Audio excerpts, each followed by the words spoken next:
Hey guys, I'm going to be recording a series of Java videos specifically targeting networking. So we're going to have database connections, we're going to talk about objects and classes, and we're even going to create a small GUI, but that's going to be later in the series.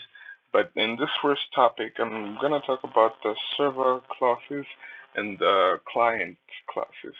Right, so starting with that, we're going to create a new project. Just gonna name it networking.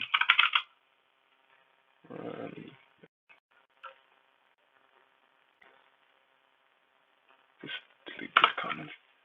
By the way, I'm gonna make this code available on GitHub. I'm gonna put the link in the description, so just look out for that. And yeah, but then I'm gonna what do you call this? I'm going to ignore this main class that we've created, and then just quickly create two other classes. Let me just close that.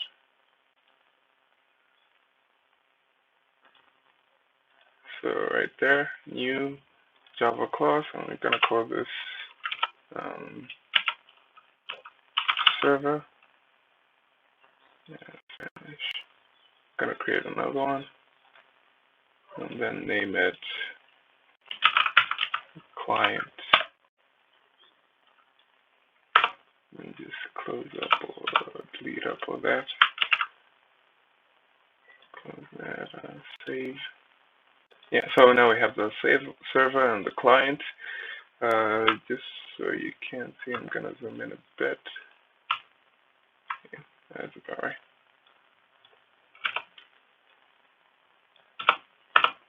Okay, cool. So from there, let's start with creating our server. So our server is going to look like this. So first of all, we're going to create a constructor, public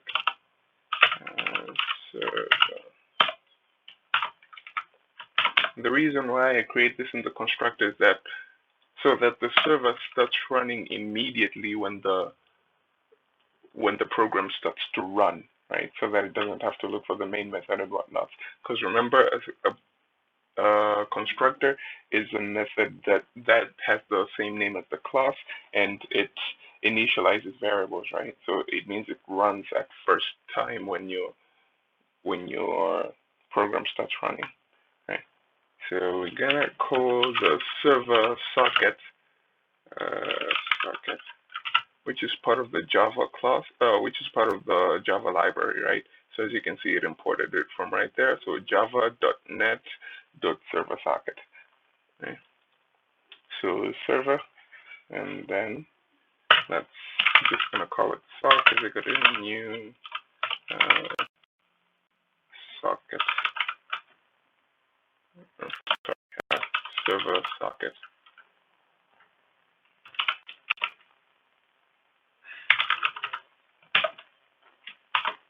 And then it takes one parameter, and that parameter is the port at which our network is going to be running from, so that we can connect from the other client class. So as you can see, it's giving me these errors right now. It's because when we haven't put it in a try catch. I'm gonna put that in a bit. And the next thing that we'll put is a loop. The reason behind putting the loop is so that once the server starts running, it shouldn't stop, right? True spell the cat. Right, because usually what happens is when the server starts running, it executes everything, and then when it receives a request from the client, it happens to cancel. So we don't want that to happen. So we put that in an infinite loop. So that's why it says while true, because there's no condition that's going to stop the server unless we rather explicitly define that. So the next thing I'm gonna create a socket, and then just gonna name it com executor or sock dot accept. Right. So what we're trying to do here is to make sure that it accepts the connections that are made to it. Okay. Yeah, pretty much that's it. So next thing that I'm gonna do is put in those try catches.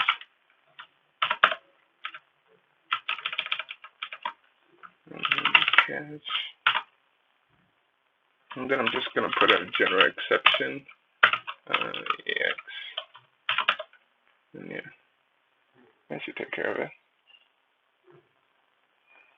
But this socket is also a class in the Java library, so just to minimize the load of what we're gonna do, I'm just gonna import everything from the .NET, rather the network class of Java right here. So just import everything, and that should take care of that error that was happening. And yeah. Oops. So our server is going to be hosting at 8080, port 8080, and then we've created that socket, and then it's going to be accepting any connections made to it. And yeah. So the next thing that's going to be happening is our server is going to be receiving data from the client, right? So we're going to create an object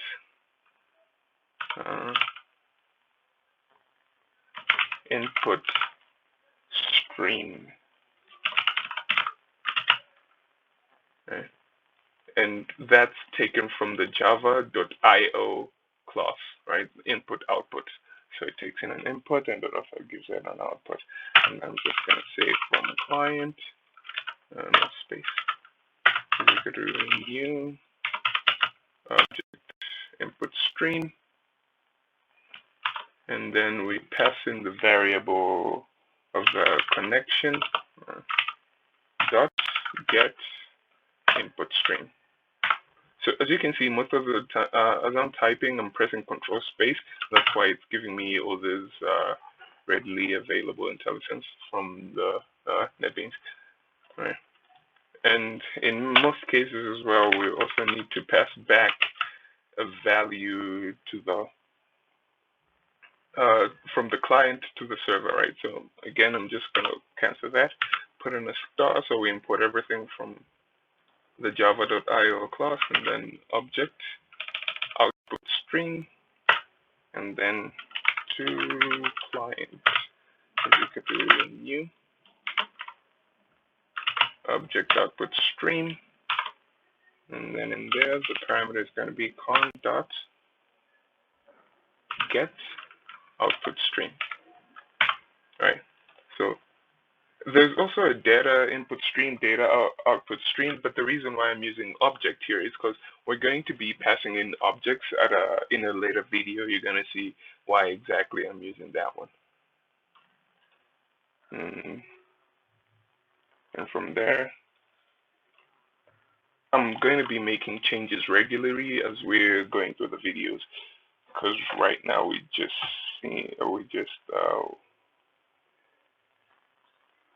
making a few changes. We're just making the basic blueprint of what our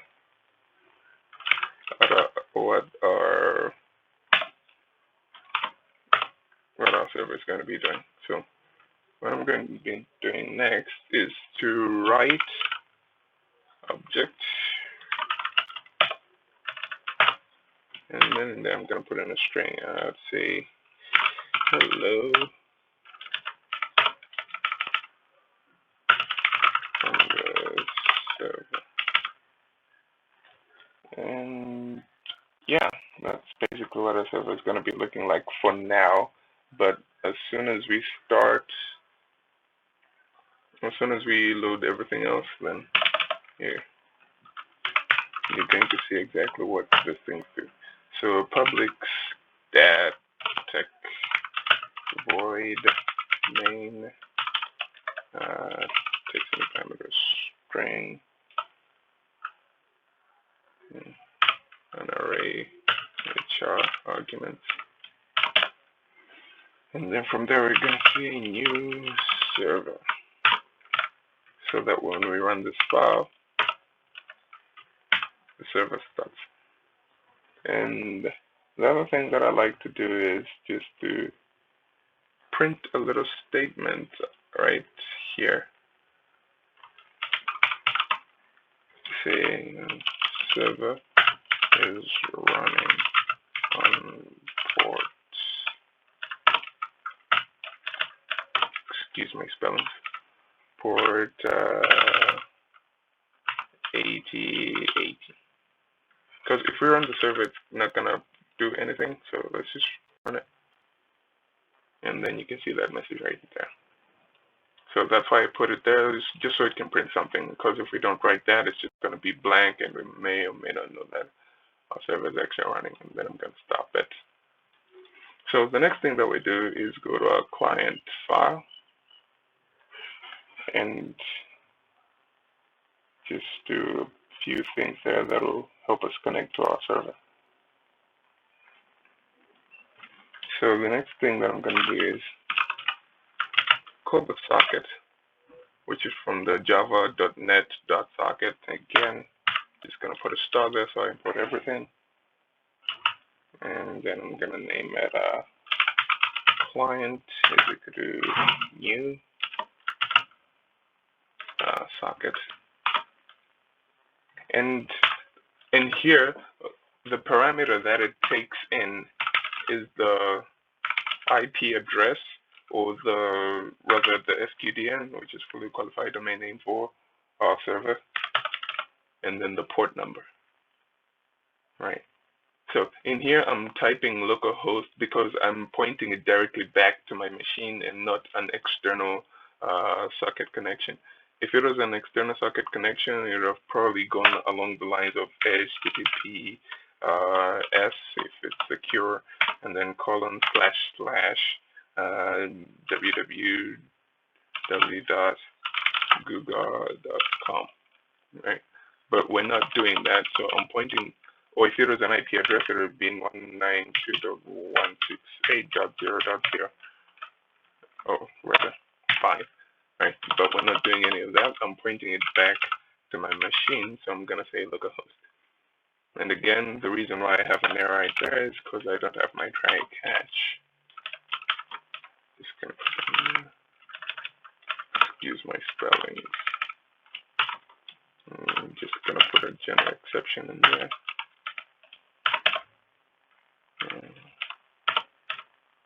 And yeah, that's out.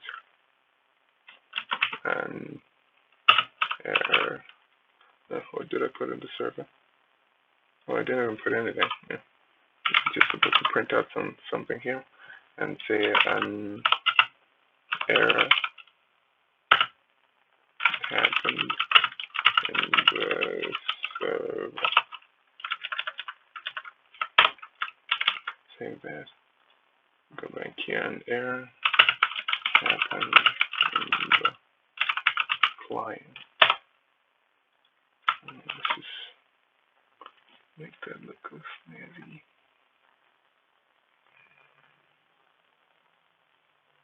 Okay, what am I missing? Still running as an error here. Let's find out. Surround with try catch. That's literally what I just did.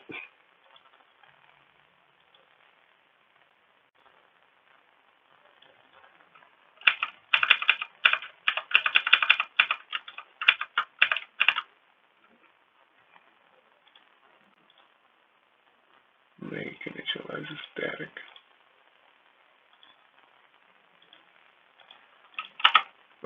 Okay, let's just do that and see, and delete what I've written. I probably made a spelling mistake again. Yeah.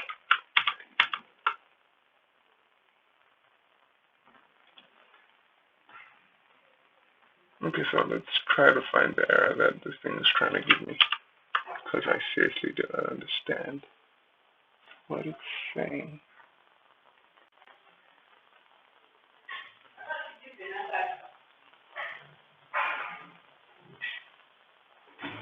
Okay, anyway, by the end of this, I would have solved that error. So let's just continue with what we're doing right now. So I didn't take too much time trying to deal with NetBeans problems.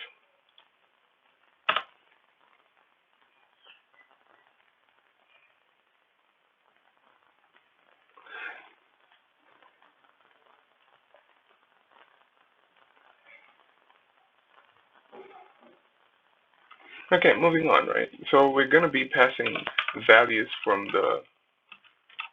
Oh, now I know what my problem is. I did not create a method for that. So public yeah, static void. I'm not going to call it main. I'm just going to call it. Let's just call it stock. And then there, put that. There we go. And our errors have gone. Sorry about that. It's just been a while since I did Java. I usually use the JavaScript. But yeah. So from there, we've connected. And so the next thing that we're going to be doing is literally doing the same thing that we did out here. So I'm just going to copy this and paste it right there. And okay, so that it imports these values. And I'm going to delete that one. Just put a star there so I import everything. And then here it's client and not con. So this is literally going to be doing as it's saying, but this is not for, this is server and server contrive. Okay.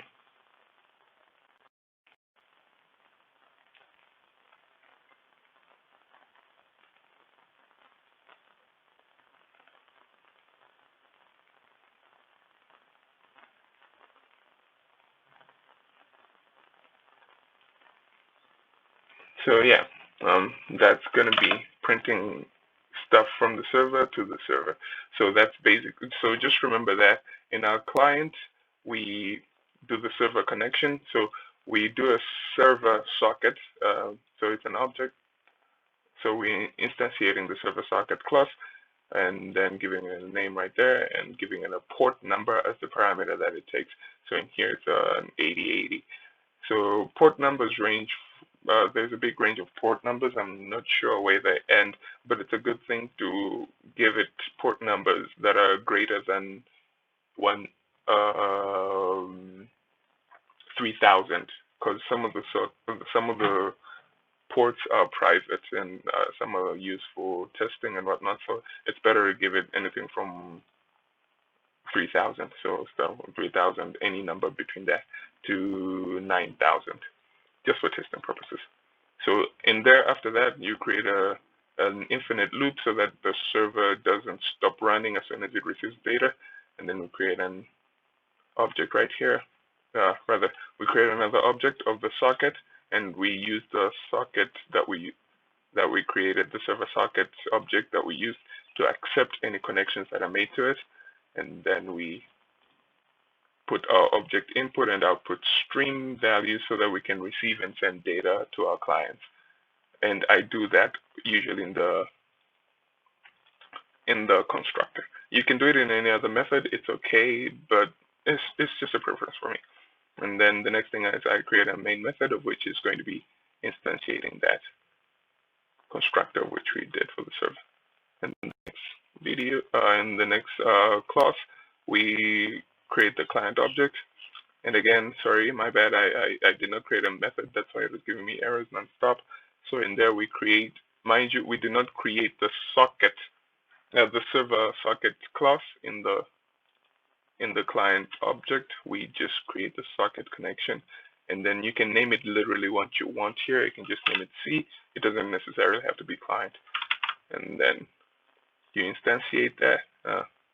And then you give it the parameters of the machine that you're going to be connecting to, the IP address or the SQDN, or yeah. And then you give it the port to which it's going to be connecting. And in my case, it's 8080 as we have it right here in the server class. So from there, I created the object and input and output stream so that we can send data back and forth. So yeah, in the next video, I'm going to be showing you how all of this works out to connect and send.